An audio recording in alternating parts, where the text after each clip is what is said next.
Practice is a very important aspect to our industry. No one's going to be born a master chef. You have to accumulate these skills over time, and that comes with practice. The more times you do things, the more comfortable you're going to be and the faster you're going to be at it.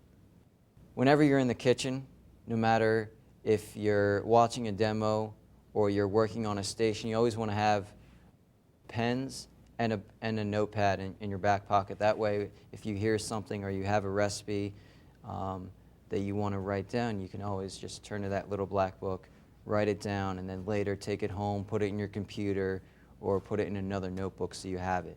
These little tips that you learn while you're in the kitchen, you need to remember them because they're going to help you in the long run. No one wants to fail, but in this industry, failure is going to help you. No one's perfect, and what you need to do is anytime you do fail, recognize it, admit it, and then take the steps to fix it and not do it again. You want to make sure you change your gloves anytime after using raw protein. You don't want to touch the oven or the stove with gloves that have been contaminated. You should try to avoid having your knife on the cutting board, but if you need to set it down to readjust your product or to use your hands in there, it's acceptable. But you never want to have knives, multiple knives on your board facing crisscrossing or facing weird directions.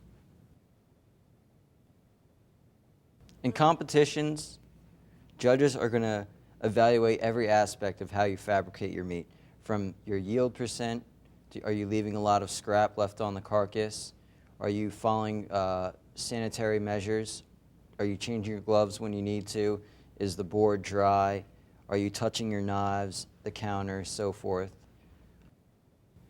They're going to evaluate the temperature of your product. You always want to make sure it's on ice. If you're not working with it, it's in your ice bath or in the refrigerator. So proper temperatures is important. And are you using the correct method for it? Are you using the correct knife?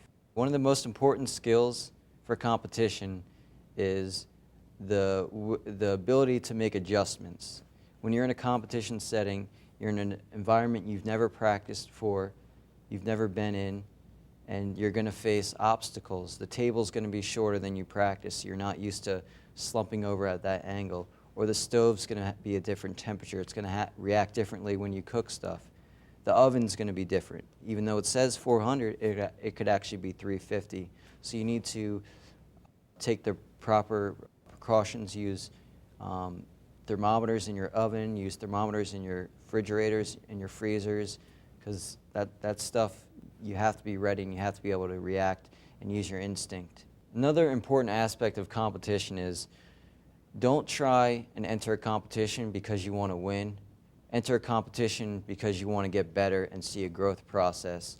I mean, medals and winning is great, but overall, competitions are going to help you be a better chef. Now let's go over some common mistakes made by students when fabricating poultry. We'll show you the improper way to do it, and we'll show you the proper way. Be careful when removing the wishbone. This is a delicate procedure. Don't dig your knife into the carcass or your fingers. You're not only destroying the final product, your final product will not look sharp. When trying to remove the wishbone, just make a shallow cut right up against the bone. Next, use your finger. Go under the bone. Using these fingers, just pinch it out. Always have your knife pointing towards the cutting board. You don't want to have it facing your fingers or the air. This is the improper way to remove the tendon from the tenderloin. You should make one clean cut using the knife facing your board and just scrape away the tenderloin.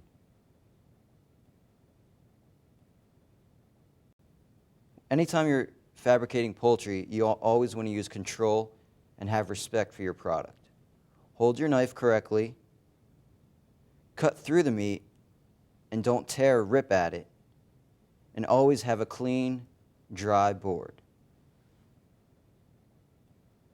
Anytime you're fabricating meat or poultry, you always want to keep the product you're not directly fabricating on ice.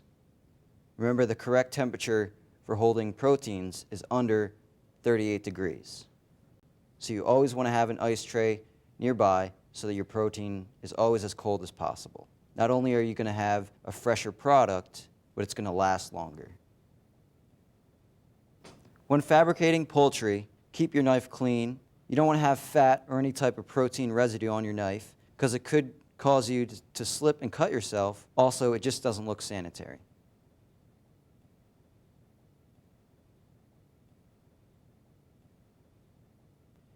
Always keep your board clean and always keep it dry because it could cause you to slip and cut yourself. Also, it just doesn't look sanitary.